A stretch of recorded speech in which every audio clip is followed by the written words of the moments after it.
Hi friends, welcome to Telugu defence news. ఇక first అప్డేట్లోకి వెళ్తే recent రిపోర్ట్స్ని బట్టి ఇండియన్ నేవీ ఫ్రాన్స్తో రఫాల్ ఎం డీల్ని సైన్ చేయడానికి దగ్గర అవుతుంది. రీసెంట్గా ఫ్రెంచ్ డజాల్ట్ ఏవియేషన్ చైర్మన్ ఆర్డర్ ఏ దేశం నుండని చెప్పకుండా ఈ సంవత్సరం ఆఖరిలోపు ఇంకో డీల్ని కూడా సైన్ చేయొచ్చని అనుకుంటున్నామని చెప్పారు. Media reports customer Indian navy అని చెప్తున్నాయి. లాస్ట్ ఇయర్ జూలైలో ఇండియన్ డిఫెన్స్ మినిస్ట్రీ నేవీ కోసం రఫాల్లో నేవల్ వర్షన్ అయిన 26 రఫాల్ మెరైన్ జెట్స్ని కొనడానికి ఒప్పుకుంది. అప్పటి నుండి ప్రైస్ గురించి చర్చలు మొదలయ్యాయి. ఇండియన్ ఎయిర్ ఫోర్స్ రఫాల్ జెట్స్ని కావలసిన విధంగా అప్గ్రేడ్ చేసుకున్న విషయం తెలిసిందే. ఫ్రెంచ్ ఎయిర్ ఫోర్స్లో రీసెంట్గా సర్వీస్లోకి వచ్చిన రఫాల్ F4 వర్షన్ని తప్పితే మిగిలిన వాటికంటే ఇండియన్ రఫాల్స్ చాలా అడ్వాన్స్డ్గా ఉంటాయి. అయితే నేవీ కూడా ఇలా రఫాల్ ఎంలో కస్టమైజ్డ్ వర్షన్ కావాలంది.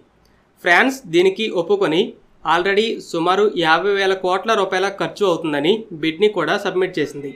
తర్వాత ఈ సంవత్సరం జూలై నెలలో 2వ దశ చర్చలు జరిగాయి.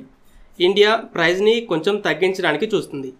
ఇప్పుడు డజాల్ట్ ఏవియేషన్ ఈ ఇయర్ ఎండింగ్ లోపు ఇంకో డీల్ సైన్ అవుతుందని చెప్తుంది. Media reports Indian Navy deal అనే చెప్తున్నాయి. ప్రజెంట్ ఇండియన్ ఎయిర్క్రాఫ్ట్ క్యారియర్స్లో MiG-29K జెట్స్ ఉన్నాయి.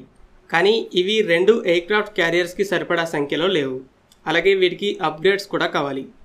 ఫ్యూచర్లో ఇండియన్ ఎయిర్క్రాఫ్ట్ క్యారియర్స్ నుండి ఆపరేట్ చేయడానికి India twin engine deck based fighter jet TEDBFని కూడా డెవలప్ చేస్తుంది. అయితే 2030 తర్వాత ఇది నేవీలో జాయిన్ అవుతుందని, ఆ గ్యాప్ని ఫిల్ చేయడానికి ఇలా 26 రఫాల్ ఎం జెట్స్ని కొనబోతుంది.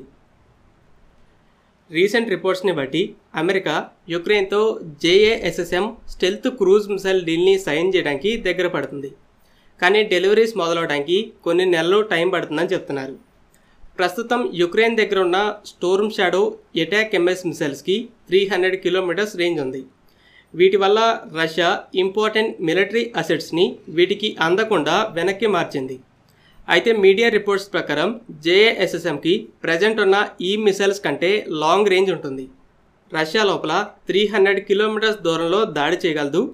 30 ఎయిర్ బేసెస్ దీని రేంజ్లో ఉంటాయని చెప్తున్నాయి.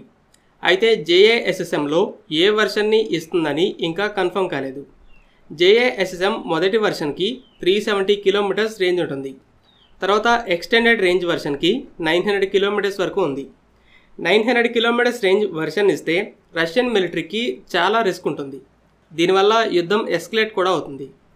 అలాగే మిసైల్ స్టోర్మ్ షాడో కన్నా చాలా అడ్వాన్స్డ్ స్టెల్త్ టెక్నాలజీతో ఉంటుంది. కాబట్టి రెడార్స్ గుర్తించడం ఇంకా కష్టంగా ఉంటుంది.